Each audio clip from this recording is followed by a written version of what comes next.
Hello students, welcome to YouTube channel physics and biology. जी I am John Patel. Students, last time हमने क्या किया था, तो हमने कॉम्बिनेशन ऑफ कैपेसिटर का सीरीज कॉम्बिनेशन किया था। उसके पहले क्या किया था हमने, तो effect of dielectrics on capacitance. फिर हमने किया था कॉम्बिनेशन में सीरीज हमने कर लिया। आज का हमारा टॉपिक है पैरेलल कॉम्बिनेशन। तो इस टॉपिक का मेन मोटो क्या है, पैरेलल कॉम्बिनेशन करना कैपेसिटर का, उसकी इक्विवेलेंट कैपेसिटेंस निकालनी है। और फिर पैरेलल कॉम्बिनेशन में चार्ज सब में अलग अलग होता है, तो चार्ज कितना होगा, दो चीज़ें हम लोग फाइंड आउट करेंगे। तो चलिए देखते हैं पैरेलल कॉम्बिनेशन होता कैसा है। तो ये पैरेलल कॉम्बिनेशन है। ये एक कैपेसिटर फर्स्ट, सेकेंड वाला इस टाइप का 3 ले लेता हूँ, और थर्ड वाला भी है 3 ले लिया। चलिए, अच्छा लग रहा। आप 2 ले लेते, वो भी अच्छा है। तो 3 कैपेसिटर ले लिया हमने, और यहाँ से हमने एक ऐसा सेल अरेंज कर लिया, बैटरी या सेल जो भी आप बोलिए। तो ये लगा लिया हमने,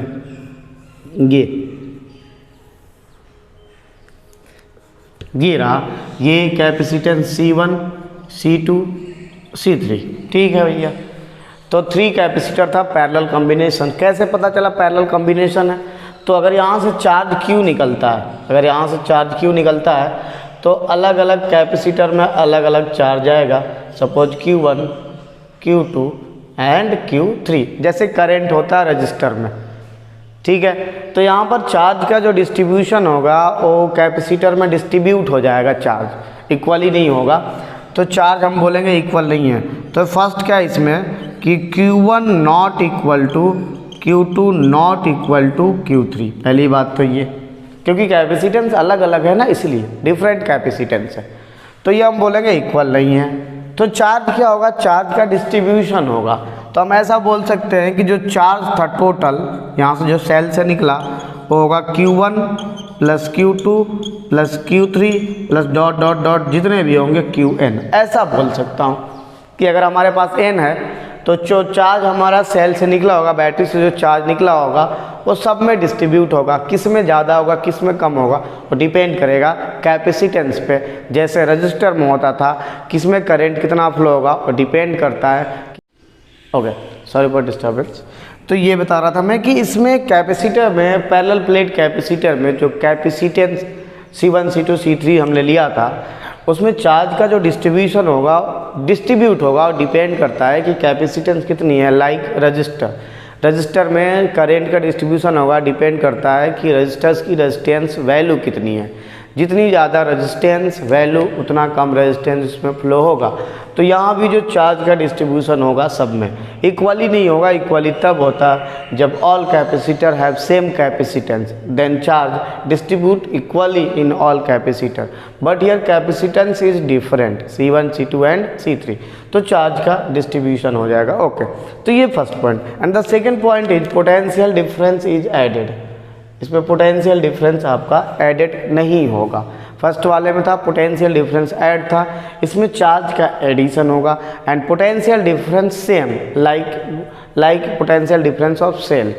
तो potential difference of V1, V2, V3 equal to V। Potential difference V1, V2, V3 is equal to V dot dot n। तो all potential difference are same in a parallel combination. Parallel combination में सारे potential difference same हो गए। तो potential difference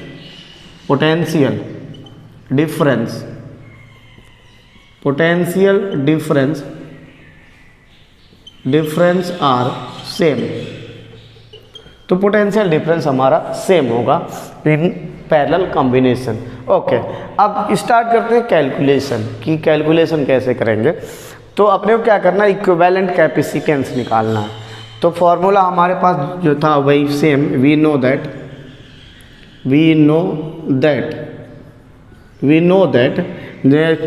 Q is equal to, small q लिख देता हूँ, Q is equal to C into we.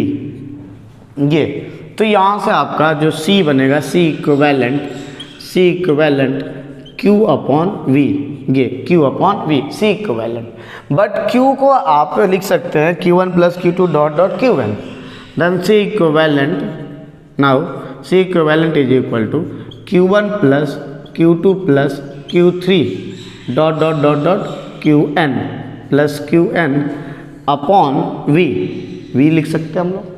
Okay, अब थोड़ा सा ऐसे कर लेते हैं कि अगर आप C इक्विवेलेंट, अब इसको आप ऐसे रिवर्स नहीं करेंगे क्योंकि आप मैथमेटिक्स अलाउ करता है आपको, तो आप लिख सकते हैं Q1 अपॉन V, ये लिख सकते हैं, plus Q2 upon V plus Q3 upon V plus dot dot plus Qn upon V। अब आपको दिख रहा होगा सर आपने V1 V2 V3 क्यों नहीं लिखा, क्योंकि पहले ही हमने लिख दिया है कि ये सारे क्या है, इक्वल है।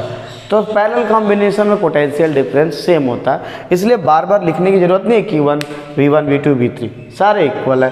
तो यहाँ से अब आपको दिख रहा होगा कि ये Q अपॉन V क्या होता है, कैपेसिटेंस होता है Q अपॉन V। तो ये C1 का है, ये C2 का है, C3 का है, dot dot Cn। Then C equivalent आपको मिल गया, C equivalent C1 plus C2 plus dot dot plus Cn। तो ये बन गया इक्विवेलेंट कैपेसिटेंस का छोटा सा फॉर्मूला कि हमें सिंपल ऐड कर लेना है। तो पैरेलल कॉम्बिनेशन में आपको दिख रहा है कि कैपेसिटेंस ऐड होता है, ऐड होने का मतलब इंक्रीज होता है। तो हम लिख लेंगे कि in parallel arrangement of capacitor, in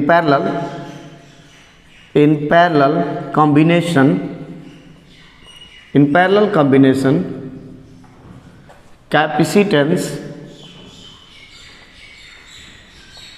capacitance increases.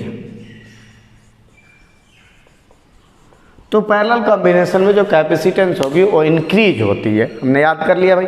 उसमें डिक्रीज ऑलवेज डिक्रीज हो रहा था सीरीज कॉम्बिनेशन में, और यहाँ पर आपको क्या बनेगा, इंक्रीज होगा। ओके, आगे देखते हैं कि अगर आपको बोला जाए कि भैया इसमें n है और इक्वल कैपेसिटेंस है सबकी, ठीक है।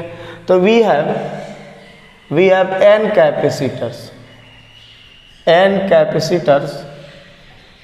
capacitors of equal capacitance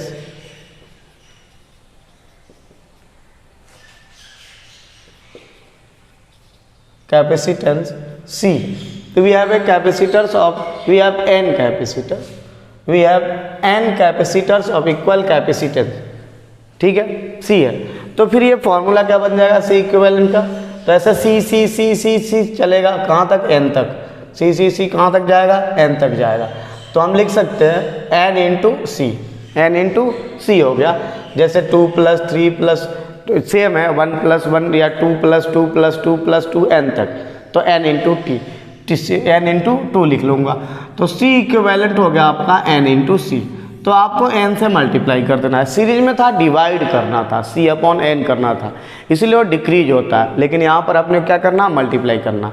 तो पैरेलल कॉम्बिनेशन में कैपेसिटेंस इंक्रीज होता है, ठीक है। अब रिलेशन क्या निकालेंगे हम लोग, रिलेशन कि चार्ज और पोटेंशियल में क्या रिलेशन होगा, वहाँ चार्ज और कैपेसिटेंस में, वहाँ हमने पोटेंशियल एंड कैपेसिटेंस पे निकालना था, यहाँ चार्ज एंड कैपेसिटेंस पे निकालेंगे। पोटेंशियल हमें पता है इक्वल है, तो relation between charge and capacitance, relation between charge and capacitance, ये मैंने लिखा है 12th, यहाँ लाइट आती है प्रॉब्लम क्रिएट करता है, मैंने लिख दिया वहाँ चिपका दिया 12th क्लास। चलिए निकल तो जाएगा ना, निकल जाएगा। ओके, तो ये थी हमारी स्टोरी। अब क्या इसमें कि आप देखेंगे फॉर्मूला कि जो हमारा Q होता है, Q जो होता है हमारा Q, और CV होता है CV। तो आप Q1 लिखेंगे, अगर Q1 तो आप लिखेंगे C1 V1, Q2 लिखेंगे तो C2 V2, ये लिखेंगे। ओके, अब ये चार्ज आप देखेंगे ये ऐड होता है, चार्ज ऐड होता है। तो यहाँ से अगर आपको रिलेशन निकालना हो, पिछले वाले हमने रिलेशन किसका निकाला था, पिछले वाला हमने C एंड V का निकाला था, यहाँ पर अपने को Q एंड V का निकालना है। तो यहाँ पर आपको दिख रहा है कि V1 आने वाला है Q1 अपॉन C1 और V2 आने वाला है Q2 अपॉन C2, और ये दोनों इक्वल होता है ना पैरेलल कॉम्बिनेशन में। तो V1 इक्वल होता है V2 के, तो आने वाला है Q1 upon C1 is equal to Q2 upon C2। ये अब ऐसे कर लेंगे, Q1 upon Q2 is equal to C1 upon C2, Q2 को इधर ले आएंगे, C1 को उधर ले जाएंगे, तो ये रिलेशन निकल जाता है, आपको दिख रहा है ये रिलेशन निकल जाता है। तो ये रिलेशन है किसमें, कॉम्बिनेशन में, पैरेलल कॉम्बिनेशन में कैपेसिटर का अरेंजमेंट जो है, पैरेलल अरेंजमेंट जो है, उसमें ये रिलेशन होता है चार्ज एंड कैपेसिटेंस का।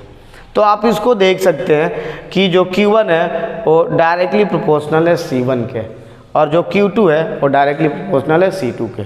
तो जिसका कैपेसिटेंस ज़्यादा होगा उसमें ज़्यादा चार्ज फ्लो होगा, जिसका कैपेसिटेंस ज़्यादा होगा उसमें ज़्यादा चार्ज फ्लो होगा। तो हम बोल सकते हैं कि अगर C ज़्यादा है तो Q ज़्यादा फ्लो होगा उसमें, Q उसमें ज़्यादा फ्लो होगा। ये रिलेशन यही बताता है कि जिसका कैपेसिटेंस ज़्यादा होगा उसमें चार्ज उतना ही फ्लो होगा जितना ज़्यादा उसकी कैपेसिटेंस होगी। तो ये थी हमारी स्टोरी कि हम रिलेशन ऐसा निकाल सकते हैं, ठीक है। Relation of capacitors, parallel combination, all concept, ये 3 हमने लिया था।